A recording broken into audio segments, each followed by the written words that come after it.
Você já deve ter ouvido várias pessoas falando no escândalo do INSS. Faz 2 semanas, uma operação da Polícia Federal revelou que até 6 bilhões de reais foram descontados sem autorização de aposentados e pensionistas. Vê só como é que funcionava. Uma associação pilantra conseguiu um convênio no INSS para poder descontar um percentual dos aposentados que supostamente seriam seus associados e que teriam benefícios, por exemplo, dentista, colônia de férias, por aí vai, como se fosse a mensalidade de um clube. Mas o problema é que eles descontavam de aposentados que nunca tinham se associado, falsificando a assinatura deles. Tudo isso deixa a gente indignado e com razão. Agora, essa indignação muitas vezes é manipulada para fazer você acreditar em narrativas que têm um beneficiário claro.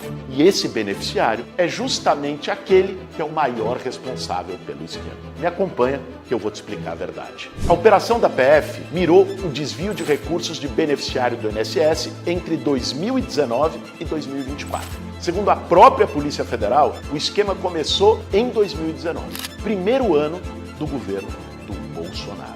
As apurações da PF e da CGU apontam que associações conveniadas ao INSS realizavam os cadastros sem autorização, com assinatura falsa, para descontar os valores indevidamente. Para isso, as entidades, muitas delas de fachada, pagavam propina para diretores do INSS com o objetivo de obter os dados e fazer a fraude. E aqui vai um ponto importante. A CGU, que foi quem desbaratou o esquema todo, é um órgão do governo federal, criado pelo presidente Lula, com o objetivo de investigar casos de corrupção dentro do próprio governo. Ou seja, a investigação no INSS foi uma iniciativa do Lula, em conjunto com a Polícia Federal. Esses são os fatos. A oposição acusa o governo Lula de ser o responsável pelo escândalo pelo simples fato dele ter sido revelado só agora, escondendo que o esquema começou no governo Bolsonaro e escondendo também que foi o Lula que mandou investigar para dar fim no problema. Para ficar mais claro,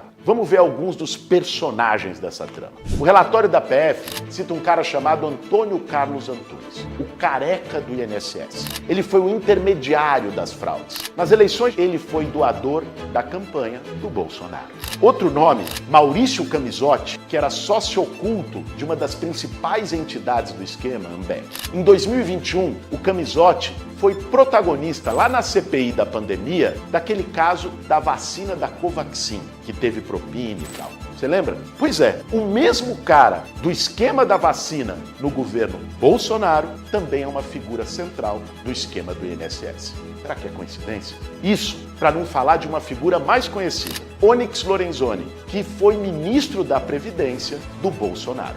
Vê só, em setembro de 2022, o Onyx Lorenzoni recebeu uma doação de campanha de R$60 mil do Felipe Macedo Gomes, que era presidente de uma das entidades, a ABCB. Meses antes, em março, o Lorenzoni tinha autorizado que a ABCB fizesse os descontos sobre as aposentadorias do INSS. Ou seja, não foi doação, foi pagamento. Acredite se quiser. Para criar esse tipo de narrativa, como sempre, os bolsonaristas escondem o essencial e distorcem o que é verdadeiro para produzir a fake news. Um exemplo é um vídeo feito pelo Nicolas Ferreira, onde ele volta a inverter a realidade depois de já ter mentido e ter sido desmascarado na história do Pix. Ele diz que os descontos indevidos movimentaram 90 bilhões de reais, o maior esquema de corrupção da história. Gente, isso é mentira pura e simples. Esse valor é referente ao total de empréstimos consignados movimentados no Brasil todo em 2024, segundo o Tribunal de Contas. Não tem nada a ver com os desvios, mas ele joga o dado lá em cima para te confundir.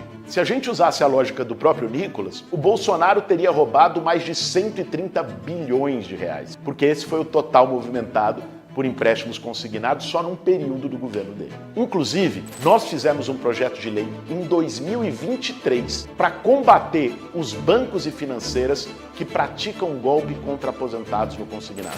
Eu consegui aprovar ele na Câmara, mas ficou parado no Senado porque os bolsonaristas não quiseram votar. Outra mentira é que o governo iria usar recursos públicos para devolver o dinheiro às vítimas dos desvios. Na verdade, o governo Lula está recuperando o dinheiro dos próprios envolvidos no esquema. A operação da PF apreendeu mais de 40 milhões de reais só até aqui. E o governo acionou judicialmente todos os envolvidos para devolver o dinheiro. O que está em discussão é a possibilidade de antecipar a devolução do dinheiro às vítimas, sem que isso dependa dos processos judiciais que a gente sabe podem demorar anos, justamente em respeito aos aposentados que foram prejudicados pelo esquema.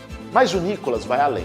Ele diz que o governo Bolsonaro apresentou a medida provisória 871 em 2019 para que a autorização dos descontos tivesse que ser revalidada todo ano. Sabe o que ele não te contou? É que a medida só valeria a partir de 2025, 6 anos depois, por pressão da base bolsonarista no Congresso, que votou para adiar a revalidação. O Bolsonaro podia ter vetado, mas ele sancionou. Agora, pensa comigo. Você lembra de alguma ação da Polícia Federal contra a corrupção no governo do Bolsonaro? Caso da rachadinha lá da família dele, não foi nem investigado. Caso da compra das vacinas superfaturadas, não foi investigado. Caso das joias, só veio a ser investigado depois que ele saiu do governo. Afinal, se você não investiga a corrupção, não tem corrupção.